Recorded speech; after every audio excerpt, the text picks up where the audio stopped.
Hi. இப்போலாம் ரிலேஷன்ஷிப்ல யாருமே வந்து பெருசா ஹாப்பியாவே இருக்கிறது கிடையாது. ரீசன் என்ன அப்படின்னா, சின்ன சின்ன எஃபோர்ட் போட்டாலும் கூட ஒரு சின்ன சின்ன விஷயமா இருந்தாலும் அதை அப்ரிஷியேட் பண்றது வந்து யாருமே செய்யறது கிடையாது. ஃபார் எக்ஸாம்பிள் இன்னைக்கு ஒரு நாளுக்காக வந்து உங்க ஹஸ்பண்ட் குக் பண்ணாங்க அப்படின்னா அதை அப்ரிஷியேட் பண்ணணும். டெய்லி வேலை பார்த்துட்டு இருக்கிற ஒய்ஃபை வந்து ஒரு நாளாவது அப்ரிஷியேட் பண்ணணும் ஹஸ்பண்ட் ஆகப்பட்டவங்க. ஸோ நான் ரீசெண்டாக வந்து ஒரு சீரிஸ் ஒன்று பார்த்தேன், ஸ்வீட் காரம் காஃபின்னு. அந்த சீரிஸ்ல பார்த்தீங்க அப்படின்னா மதுபாலா இருக்காங்க இல்லையா, ஆக்ட்ரஸ், அவங்க தான் நடிச்சிருப்பாங்க.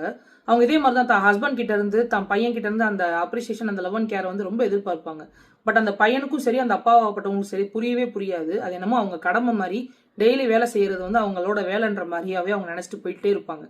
ஸோ திடீர்னு ஒரு நாள் என்ன பண்ணிடுவாங்க, மதுபாலா வந்து ரோட் ட்ரிப் போறேன்னு சொல்லிட்டு வீட்டை விட்டு கிளம்பிடுவாங்க. அவங்க ஒரு மாமியார் ஒருத்தவங்க இருப்பாங்க, ஒரு பொண்ணு. கிளம்பி போனதுக்கு பிறகு அவங்க கொடுக்குற அந்த ஸ்பேஸ் இருக்குல்ல, அவங்க வீட்டை விட்டு கிளம்பி போன பிறகு கொடுக்குற அந்த ஸ்பேஸ்ல வந்து அந்த ஹஸ்பண்டும் அந்த பையனும் வந்து அதை ரியலைஸ் பண்ணி திரும்ப அவங்க ரோட் ட்ரிப் போயிட்டு வந்ததுக்கு பிறகு வந்து அவங்க என்ன மதுபாலா வந்து என்னெல்லாம் எதிர்பார்த்தாங்களோ அந்த லவ் அண்ட் கேர் வந்து கிடைக்கும். ஸோ அதே மாதிரி தான் உங்களுக்காக ஒருத்தர் எஃபோர்ட் போடுறாங்கன்னா முதல் அதை அப்ரிஷியேட் பண்ணி பழகுங்க. அது சின்னதோ பெருசோ, அது எவ்வளவு பெரிய விஷயமா வேணாலும் இருக்கட்டுமே, அதை வந்து அப்ரிஷியேட் பண்ணி பழகுங்க. ஃபார் எக்ஸாம்பிள் ஸ்கூல் டீச்சர்ஸ் கிட்ட எல்லாம் சின்ன குழந்தைங்க போய் வந்து பேப்பர்ல வந்து கிறுக்கலா இருந்தாலும் ஹாப்பி தீபாவளின்னு எழுதி கொடுத்தா அதை பாராட்டுறது இல்ல, அது மாதிரி.